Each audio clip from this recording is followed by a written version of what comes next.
kepada Ibu Kepala Sekolah SDN Tanah Sereal 01, Ibu Tuti Umaya, dan yang terhormat para Bapak dan Ibu Guru SDN Tanah Sereal 01. Baik, terima kasih atas kehadirannya Bapak Ibu dalam seminar menyebarkan pemahaman dan pengalaman budaya positif.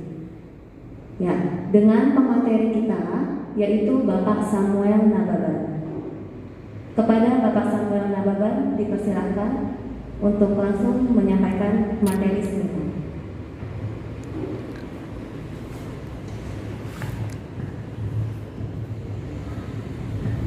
Terima kasih Ibu Feby untuk waktu dan tempatnya. Yang saya hormati Ibu Kepala Sekolah Ibu Tuti Umaya selaku pimpinan di SDN Tanah Sereal 01 lagi.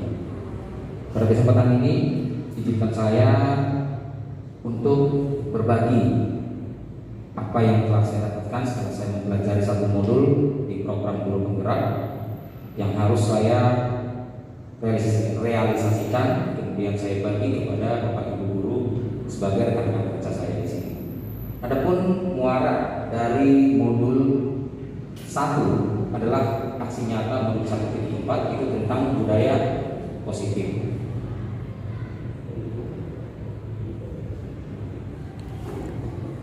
Bapak Ibu sekalian, pada kesempatan ini yang akan saya coba berbagi kepada Bapak Ibu adalah apa sih konsep utama dari budaya positif. Yang pertama adalah perubahan paradigma belajar, yang kedua disiplin positif, yang ketiga kebutuhan dasar manusia, kemudian yang keempat posisi kontrol restitusi, kemudian yang kelima motivasi perilaku manusia, yang keenam keyakinan kelas, dan yang ketujuh adalah segitiga restitusi. Baik Bapak Ibu, kita langsung ke nomor 1. Paradigma perubahan paradigma belajar. Pembelajaran dengan paradigma baru dirancang dengan pembelajaran yang berpihak kepada murid, dengan memenuhi kebutuhan belajar murid sesuai dengan diferensiasi yang dimiliki untuk mewujudkan profil belajar Pancasila. Maksudnya adalah bahwa kita menyadari bahwa setiap murid yang ada di kelas kita itu adalah memiliki suatu perbedaan, memiliki perbedaan. Nah, apa tujuan kita mengetahui diferensiasi ini, perbedaan ini adalah supaya kita dapat menyesuaikan diferensiasi konten, kemudian proses, kemudian assessment yang bisa kita berikan kepada murid-murid kita. Artinya bukan kita memilah-milah murid kita, bukan, tetapi kita mau memenuhi kebutuhan mereka sesuai dengan kapasitas mereka di awal sebelum pembelajaran. Jadi ada yang disebut dengan kita mengecek kesiapan siswa kita. Yang kedua Bapak Ibu adalah disiplin positif. Kalau berbicara tentang disiplin positif, menurut Bapak Ibu disiplin itu apa? Ya Bu? Keharusan, peraturan. Ya, kalau kita mengingat apa itu disiplin, pasti yang ada di benak kita adalah suatu peraturan. Betul ya? Nah, peraturan yang selama ini kita sebutkan itu seperti apa menurut Bapak Ibu? Gimana sih anak yang disiplin menurut Bapak Ibu?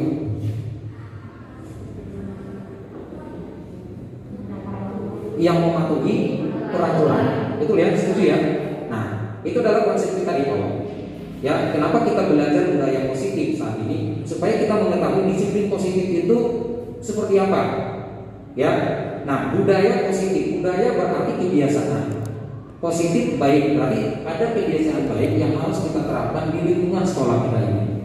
Nah, sebagai pendidik, tujuan kita adalah menciptakan anak-anak yang memiliki disiplin diri sehingga mereka bisa berperilaku dengan mengacu pada nilai-nilai kebajikan universal dan memiliki motivasi intrinsik dan bukan ekstrinsik.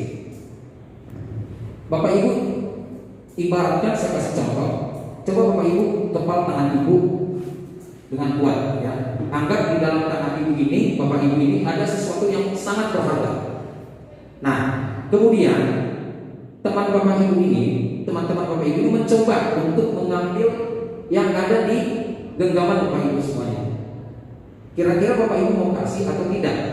Apakah itu diancam? Apakah itu berupa dikasih penghargaan? Apakah dikritikin? Kira-kira Bapak Ibu ngasih atau tidak? Enggak.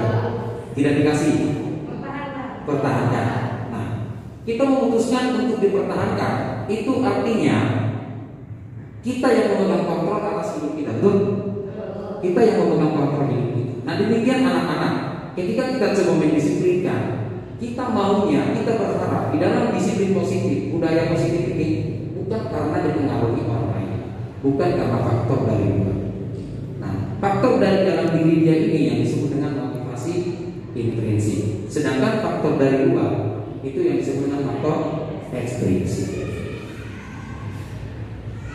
Kita di sini sambil diskusi ya, bukan saya mau menggurui. Baik, nah, konsep disiplin dengan identitas gagal. Kita di sini pasti kita sebagai guru sering melakukan hal ini. Yang pertama adalah hukuman. Karena kita menganggap bahwa ketika kita menghukum anak, kita ingin membuat dia patuh terhadap peraturan yang ada di sekolah atau di kelas. Nah, kemudian dengan cara apa lagi kita membangkitkan motivasi anak? Ya, yaitu dengan memberikan penghargaan supaya dia patuh, kita kasih penghargaan. Nah, di dalam pembelajaran kami modul 1 ya, bahwa ini adalah teridentifikasi konsep disiplin dengan identitas gagal. Kenapa Bapak Ibu? Kita cari solusinya, kita cari jawaban. Kita akan lihat di sini. Kenapa hukuman itu termasuk identitas gagal? Yang pertama, hukuman itu akan menyakiti. Kemudian yang kedua, tidak nyaman. Ya. Yang ketiga, murid akan merasa takut. Dan yang keempat, hukuman itu sifatnya memaksa.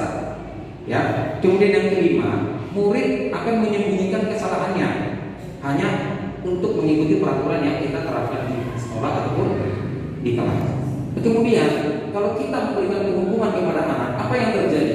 Murid akan menjadi rendah diri.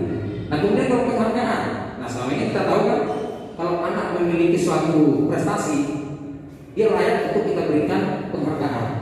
Nah, ternyata Bapak Ibu, ini juga teridentifikasi sebagai identitas gagal. Kenapa penghargaan itu sebagai identitas gagal? Yang pertama, penghargaan itu dianggap tidak efektif.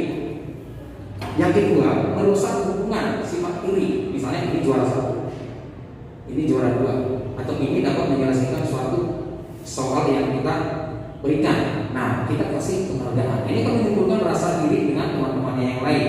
Nah, kemudian akan mematikan kreativitas. Kenapa dikatakan mematikan kreativitas? Ketika kita memberikan penghargaan kepada anak, nah, kebayangkan kita kalau kita tidak punya penghargaan lagi, kita tidak kasih lagi penghargaan ketika dia berprestasi. Apakah dia akan tetap melakukannya? Tidak, karena sudah tidak ada yang namanya hadiah. Nah, itulah alasannya kenapa penghargaan itu teridentifikasi sebagai identitas gagal. Nah, kemudian menghukum dengan sistem ranking, seperti yang sudah saya jelaskan di awal tadi, pemberian ranking. Nah, ternyata saya juga bertanya-tanya selama ini, kenapa sih kok di kurikulum 2013 tidak ada lagi yang namanya ranking 1, ranking 2? Nah, ternyata saya menemukan jawabannya setelah saya mengikuti program guru penggerak ini, khususnya modul 1 tentang budaya positif.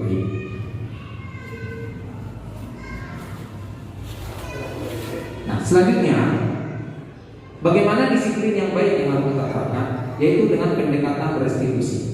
Apa itu restitusi?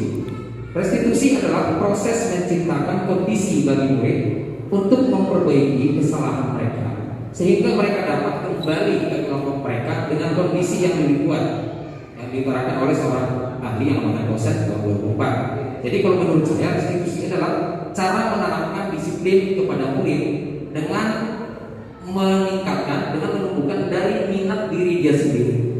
Itu Bapak Ibu ya. Itu yang dimaksud dengan restitusi di sini. Apa ciri-ciri restitusi? Yang pertama, bukan menebus kesalahan, tapi belajar dari kesalahan. Yang kedua, memperbaiki hubungan. Yang ketiga, tawaran, kita menawarkan, bukan memaksa. Kalau selama ini kan hukuman yang kita lakukan sifatnya memaksa. Kalau kamu tidak melakukan ini, kamu akan seperti ini. Nah, itu paksaan, ya. Nah, kemudian menuntut untuk melihat ke dalam diri dia. Kemudian yang selanjutnya, mencari kebutuhan dasar yang mendasari tindakan itu. Itu adalah ciri-ciri dari restitusi. Kemudian ciri yang berikutnya adalah fokus kepada karakter bukan tindakan. Itu restitusi. Jadi karakter anak yang kita bentuk bukan tindakan. Yang kemudian adalah menguatkan dan fokus pada solusi. Itu perbedaan restitusi dengan hukuman dan penghargaan yang tadi sudah saya jelaskan. Kemudian Bapak Ibu, motivasi perilaku manusia untuk melakukan suatu peraturan, suatu disiplin itu ada yang mendorong dalam kehidupan. Yang pertama adalah untuk menghindari ketidaknyamanan atau hukuman. Ya, kenapa anak disiplin? Nah, selama ini kita tahu kan supaya dia tidak dihukum, ya, supaya dia tidak dihukum maka dia akan disiplin. Kemudian yang kedua adalah untuk mendapatkan imbalan atau penghargaan dari orang lain. Itu tadi yang disiplin yang identitas gagal tadi. Ketika dia tidak mendapatkan hadiah, maka dia akan stop sampai di situ. Maka kreativitasnya juga akan mati. Ya, nah itulah kenapa disiplin ini disebutkan gagal. Kemudian yang ketiga, untuk menjadi orang yang mereka inginkan dan menghargai diri sendiri dengan nilai-nilai yang mereka percaya. Dari ketiga ini mana yang lebih bagus menurut Bapak Ibu? Mana yang harus dimiliki, seharusnya dimiliki oleh diri kita? Yang pertama, kedua, atau yang ketiga? Yang ketiga. Sudah jelas yang ketiga ya? Untuk menjadi orang yang mereka inginkan dan menghargai diri sendiri dengan nilai-nilai yang mereka percaya. Jadi motivasi yang benar itu di dalam diri kita dan diri murid kita adalah karena kita ingin menghargai diri kita dengan nilai-nilai yang kita percaya. Jadi bukan karena faktor dari luar tadi, bukan karena dihukum, bukan karena juga ada hadiah.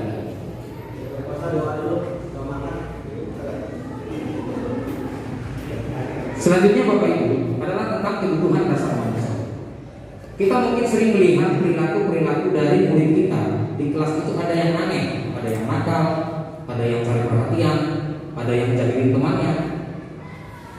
Nah, ini ternyata setelah saya pelajari di sini yang ingin saya bagikan kepada Bapak Ibu, ternyata ada kebutuhan dasar yang tidak terpenuhi kalau kita mengidentifikasi anak tersebut dalamnya. Apa saja kebutuhan dasar manusia? Yang pertama adalah kebutuhan untuk bertahan hidup.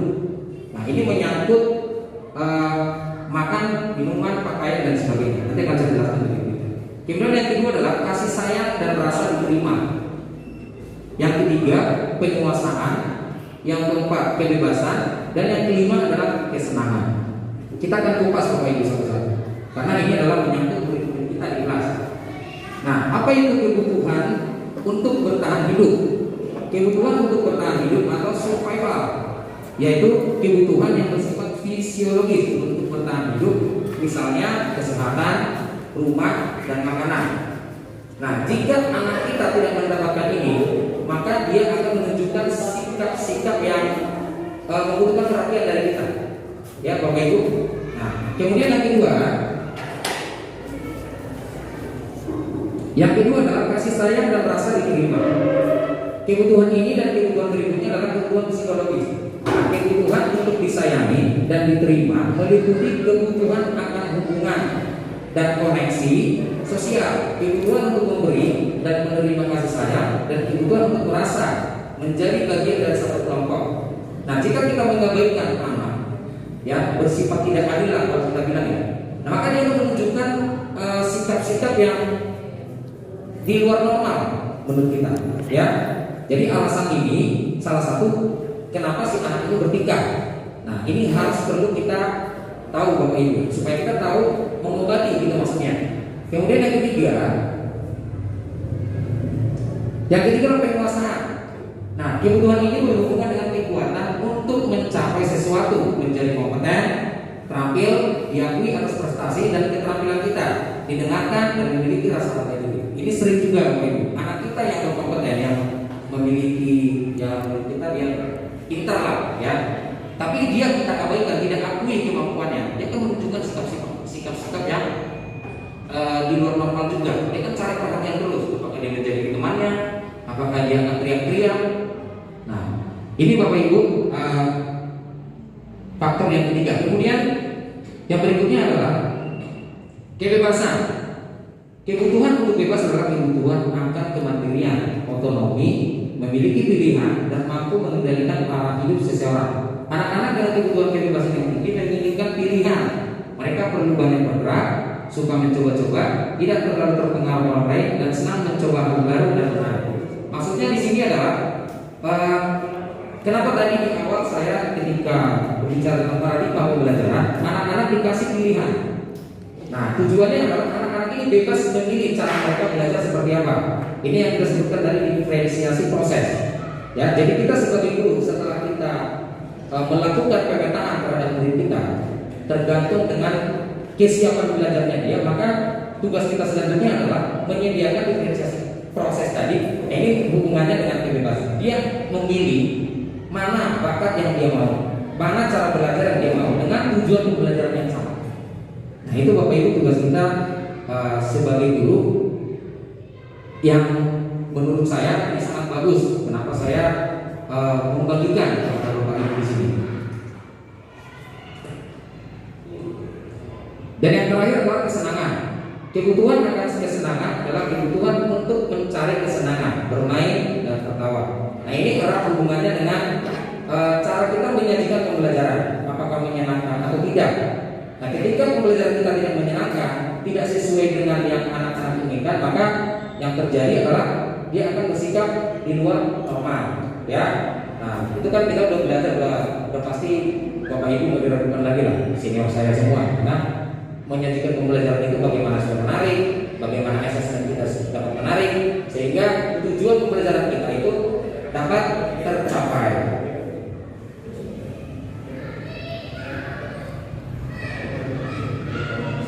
Kemudian ini Bapak Ibu yang diharapkan tentang penerapan disiplin positif. Nah, yang pertama adalah konsekuensi, ya. Di sini kita lihat konsekuensi menyakiti, kemudian tidak nyaman, murid takut, memaksa, murid menyembunyikan kesalahan, murid menjadi rendah diri. Nah, ini konsekuensi yang kita tadi sampaikan di awal tentang hukuman. Nah, kemudian restitusi, apa perbedaannya? Nah, tidak efektif, merusak hubungan, sifat diri, mematikan kreativitas, menghukum dengan sistem ranking. Yang ini tadi yang di awal tadi ya Bapak Ibu ya.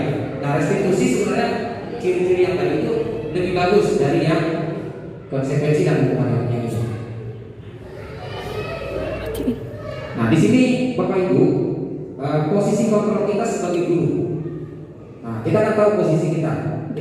Coba kita refleksi lagi tentang apa yang kita lakukan di kelas. Yang pertama, posisi kontrol yang pertama adalah menghukum.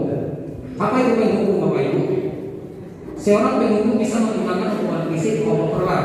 Orang-orang menjalankan posisi menghukum senantiasa mengatakan bahwa sekolah memerlukan sistem atau alat yang dapat lebih menekan murid-murid lebih dalam lagi. Contoh penghukum itu seperti bahasa kita sehari-hari. Awas ya, kalau kamu tidak mengerjakan ini, kamu akan dapat hukum. Awas ya, kalau kamu tidak mengerjakan, kamu akan dapat suruh keliling-keliling lapangan. Awas ya, kalau kamu tidak mengerjakan, bapak akan suruh kamu nyatet sampai 5 lembar bolak-balik. Itu bentuk hukum. Ya, Bapak Ibu. Kemudian membuat merasa bersalah.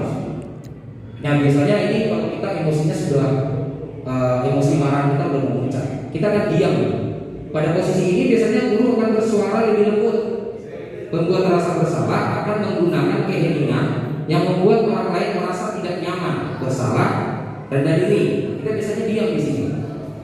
Ya, kita buat si anak tersebut ini merasa bersalah.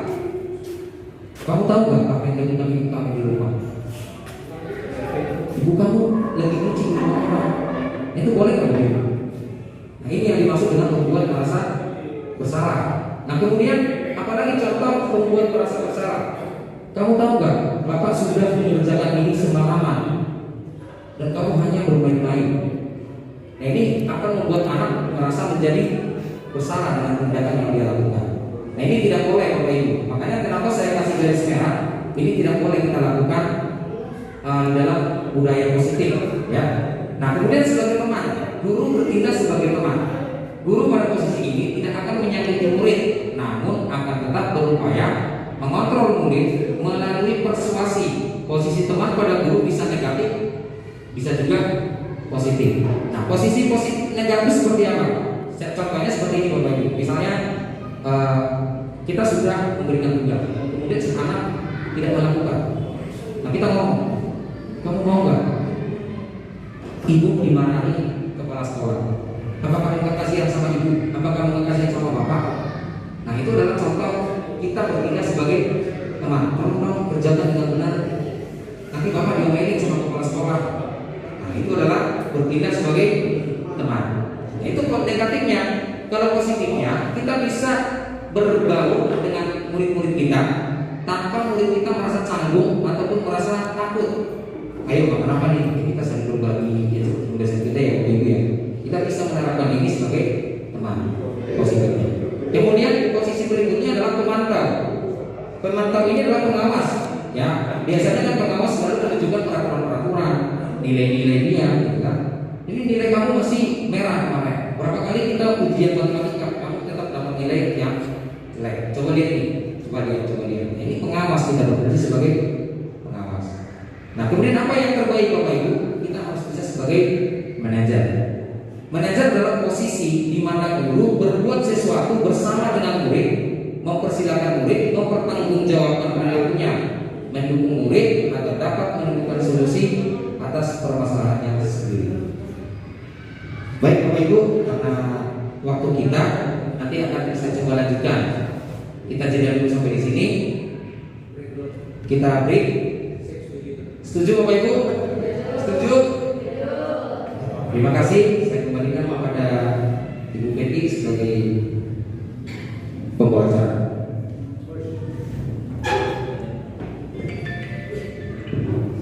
Baik Bapak Ibu, mungkin untuk break dipersilakan pada Bapak Ibu. Selamat sore Bapak Ibu. Saya lanjutkan dengan materi yang ke-6, yaitu lanjutan dari kenapa hukuman dan penghargaan itu tidak baik, dan terus apa yang harus kita lakukan dengan disiplin positif yang dapat menumbuhkan keyakinan anak supaya dia dapat termotivasi untuk menanggulangi atau memperbaiki dari kesalahan yang telah dia lakukan. Salah satu solusinya adalah dengan membuat keyakinan kelas. Mengapa keyakinan kelas? Kenapa nggak peraturan aja? Gitu ya. Mengapa kita memiliki peraturan tentang? Nah, untuk menjawab ini kita perlu menyadari statement ini Bapak Ibu. Saya membuat pertanyaan seperti ini supaya kita lebih paham kenapa keyakinan kelas bukan peraturan. Mengapa kita memiliki peraturan tentang penggunaan helm pada saat mengendarai kendaraan roda 2 atau mobil? Kira-kira kenapa Bapak Ibu? Untuk keselamatan, ya, bukan karena kita takut polisi kan? Nah, salah satunya biar nggak panas, ya. Intinya pasti untuk keselamatan.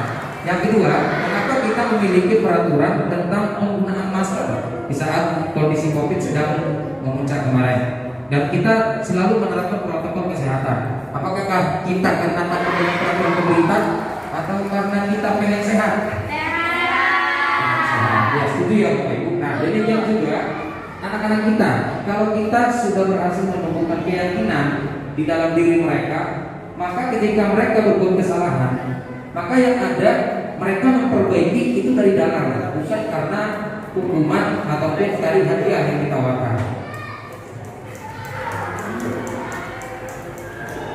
Nah, selanjutnya Bapak Ibu, kami di kelas 6 telah membuat keyakinan kelas. Ya, demikian adalah salah satu kegiatan-kegiatan yang telah kami lakukan. Bagaimana sih langkah-langkah membuat keyakinan kelas itu? Yang pertama, saya bersama anak-anak melakukan diskusi peraturan-peraturan apa saja yang menurut mereka itu dapat membuat mereka itu lebih baik. Ya, baik itu dari segi penampilan diri dan juga kelas kami. Kemudian bagaimana dengan pembenahan pembelajaran supaya mereka itu bisa meningkat lagi seperti itu.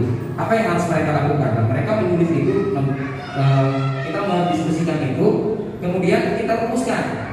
Ya, masing-masing anak itu saya silakan kalian tuliskan. Apa yang menurut kalian itu yang baik kita laksanakan di kelas kita, yang dapat mengubah kalian menjadi lebih baik. Bisa tentang pelajaran, bisa tentang lingkungan, dan juga bisa tentang cara kalian berpakaian. terserah, boleh semuanya. Nah, mereka menuliskan di dalam post-it. Nah, kemudian post-it tersebut saya suruh ditambahkan di papan tulis. Kemudian kami kelompokkan, ya, kami rumuskan mana yang bisa kita rumuskan menjadi satu keyakinan seperti itu. Kemudian setelah itu kami laksanakan, jadilah keyakinan kelas 6 seperti ini. Jadi apa perubahan, apa perbedaannya dengan peraturan Bapak Ibu? Nah, yang pertama kalimatnya kami rubah, ya. Kami meyakini bahwa kelas yang bersih membuat belajar jadi nyaman. Yang tadinya peraturannya jagalah kebersihan, ya. Nah, kami membuat menjadi yakin. Kami yakin dengan kelas yang bersih itu kami akan sehat. Kira-kira seperti itu. Nah, kemudian yang kedua, kami meyakini bahwa sikap tolong menolong adalah bagian dari iman. Nah, ini secara tidak langsung adalah mengajarkan juga kepada anak-anak kita untuk saling tolong menolong. Yang ketiga adalah kami meyakini bahwa buku adalah sumber ilmu pengetahuan. Nah, sebenarnya yang mau saya terapkan oleh kawan-kawan anak di sini adalah mereka harus membaca buku, mereka harus meningkatkan literasi mereka. Kemudian yang selanjutnya, kami meyakini bahwa penting untuk selalu melakukan yang terbaik. Nah, ini sudah hubungannya dengan pembelajaran. Apa yang terbaik untuk pembelajaran bagi mereka? Nah, mereka yang memutuskan, oh, ternyata saya harus mengerjakan PR. Ternyata harus mengulang-ulangi pembelajaran yang telah saya pelajari. Kemudian kami meyakini bahwa aktif dalam pembelajaran menjadikan diri lebih kreatif dan bersemangat. Nah, itu memompa mereka, ya, memotivasi mereka supaya ketika pembelajaran sedang berlangsung, mereka aktif, bertanya, menyampaikan ide. Ya, kadang mungkin ada yang belum nyambung, tetapi lama kelamaan mereka akan semakin dapat memahami Bapak Ibu. Yang penting mereka sudah punya yang namanya keterampilan untuk berbicara dulu, untuk berdiri dulu, punya keberanian dulu. Itu yang mau saya tunjukkan. Nah, jadi di kelas 6 kami sudah menemukan itu ya Bapak Ibu, kelas 6. Kemudian selanjutnya pembentukan keyakinan kelas. Kenapa lebih ditekankan daripada membuat peraturan? Yang pertama, karena keyakinan kelas bersifat lebih abstrak daripada peraturan yang lebih rinci dan konkret. Yang kedua, keyakinan kelas berupa pernyataan-pernyataan universal. Pernyataan keyakinan kelas senantiasa dibuat dalam bentuk positif. Jadi tidak ada keterjangan, nah, tidak ada unsur paksaan. Keyakinan kelas hendaknya tidak terlalu banyak sehingga mudah diingat. Kenapa tadi saya rumuskan, kami merumuskan bersama anak-anak itu menjadi hanya beberapa keyakinan kelas saja. Kemudian keyakinan kelas, semua warga kelas hendaknya ikut berkontribusi dalam pembuatan keyakinan kelas lewat kegiatan surat pendapat. Kemudian bersedia meninjau kembali keyakinan kelas dari waktu ke waktu. Nah, misalnya apakah ada anak yang masih melakukan suatu pelanggaran di luar dari keyakinan kelas itu? Mungkin nggak kita menambahkan keyakinan kelas atau meningkatkan kembali? Nah, itu tujuannya Bapak Ibu. Jadi kita evaluasi ya bersama anak-anak.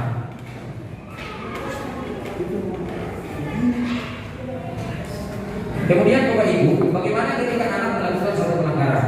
Bagaimana seorang anak-anak ketika dari keyakinan kelas yang kita buat di kelas itu tidak sesuai, tidak berjalan? Ada anak yang misalnya datang terlambat, mengenakan pakaian tidak sesuai dengan peraturan sekolah, kemudian tidak mengikuti pekerjaan tarif tiket. Nah, apa yang harus kita lakukan? Yang kita lakukan adalah dengan menggunakan segitiga restitusi. Apa itu segitiga restitusi? Segitiga restitusi itu langkah-langkahnya yang pertama adalah menstabilkan identitas, yang kedua validasi tindakan yang salah, kemudian menanyakan keyakinan kelas yang telah kita buat. Nah, contohnya ketika anak berbuat salah, kita pastikan dulu kalau kita juga pernah berbuat salah seperti itu. Kemudian kita yakinkan kalau setiap manusia itu tidak ada yang sempurna supaya dia tidak merasa bersalah sendiri. Nah, kemudian validasi tentang tindakan yang salah. Contohnya adalah adakah cara yang lebih efektif untuk mendapatkan apa yang kamu butuhkan misalnya. Kemudian kamu tahu nggak ada nggak solusi dari kamu ketika kamu tidak mengenakan pakaian olahraga agar kamu tetap bisa olahraga dengan nyaman seperti itu. Nah, ketika anak kita kemarin anak kelas 6 yang tidak mengenakan baju olahraga ketika olahraga, nah ini saya praktekkan Bapak Ibu. Dan benar yang saya dapatkan adalah dari kedua anak ini mereka sendiri yang mengutarakan solusinya. Oh, kami bisa Pak mengenakan pakaian kaos yang lain selain baju olahraga agar kami nyaman. Nah, itu saya praktekkan Bapak Ibu. Kemudian menanyakan keyakinan. Kamu tahu gak keyakinan kelas yang kamu langgar yang mana? Nah, mereka pasti menjawab, saya tahu Pak, saya melanggar keyakinan ini. Kemudian kita tanyakan kembali, apa yang harus kamu lakukan? Jadi bukan kita yang memberi solusi, tetapi anak dengan yakin menawarkan solusi yang dapat memperbaiki kesalahannya tadi. Jadi bukan kita yang memaksa, tapi benar-benar motivasi intrinsiknya itu keluar, bukan karena hukuman atau penghargaan yang kita tawarkan.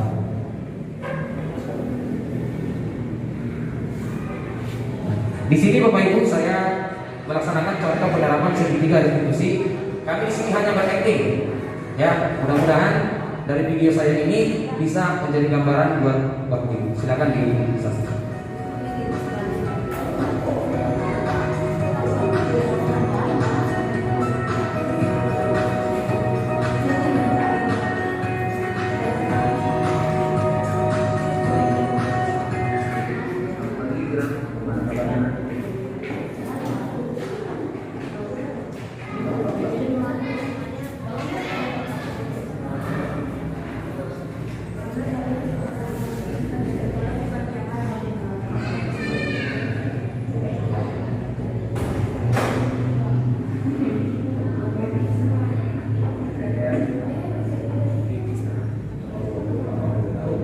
Di rumah main apa?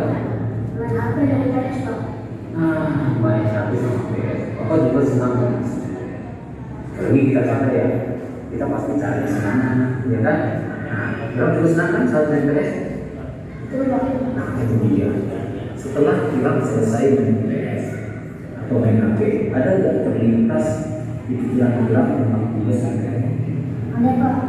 Saya merasa tidak enak dan merasa diri serta takut. Betul sekali. Kalau ada tugas kita atau kita yang kita kerjakan, tapi kita bermain dulu, pasti kita akan timbul rasa tidak enak.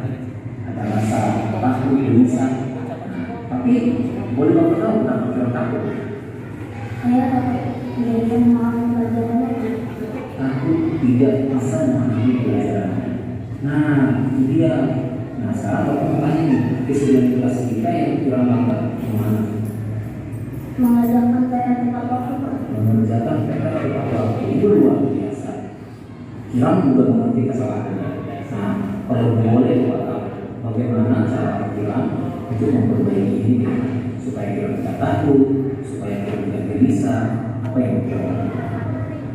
Mengajarkan saya terlebih dahulu dan bagaimana. Oh, luar biasa. Itu yang Bapak ya. Nah, sekarang Kiram boleh berlepas. Bapak udah sabar nih. Kiram jauh dari ya. Siapa dengar?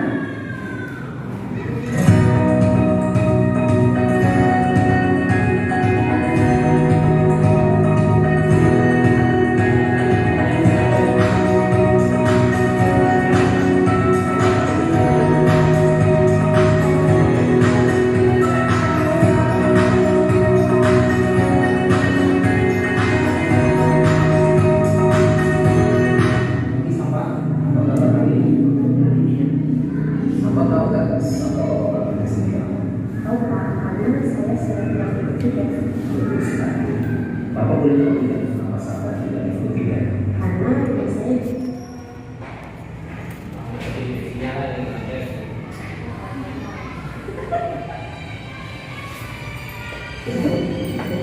kurang belajar.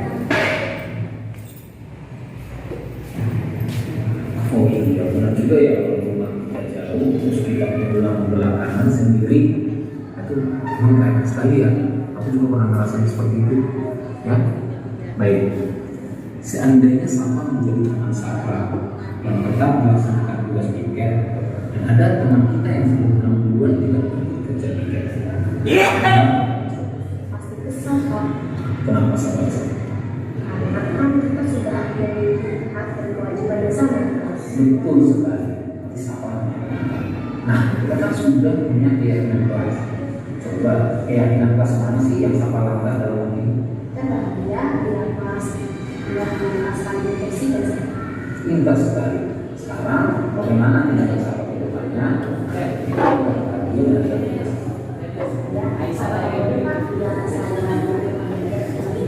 Oh boleh, kenapa tidak? Namun maka dari baik lagi kita sapa Bapak juga kepada teman-teman yang satu tiket. Sekarang kamu jelas ya.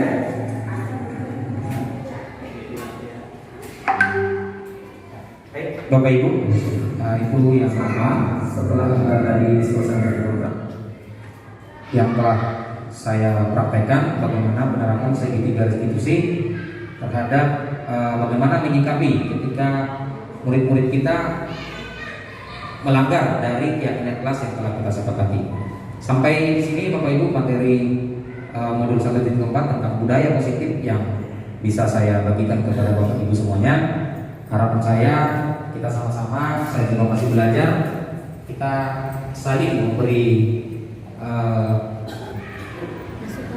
masukan, saran bagaimana budaya positif yang kita impikan bisa menjadikan sekolah kita ini jauh lebih baik. Tentunya khususnya kita dapat memerdekakan para murid-murid kita menjadi pribadi-pribadi yang luar biasa tentunya. Karena sesuai dengan filosofi Ki Hajar Dewantara bahwa guru itu adalah sama seperti seorang petani, di mana petani itu tidak bisa yang mengubah jenis tanaman itu menjadi tanaman yang lain. Dia pasti hanya bisa membantunya bagaimana supaya menghasilkan buah yang jauh lebih baik. Sama halnya seperti kita guru. Kita percaya bahwa anak-anak ini telah lahir dengan kompetensi yang dibawa sejak lahir. Nah, tugas kita adalah bagaimana mengasah kompetensi ini, bagaimana memunculkan kompetensi ini untuk menjadi kekuatan bagi diri mereka. Sampai di sini Bapak Ibu, saya akhiri. Assalamualaikum warahmatullahi wabarakatuh.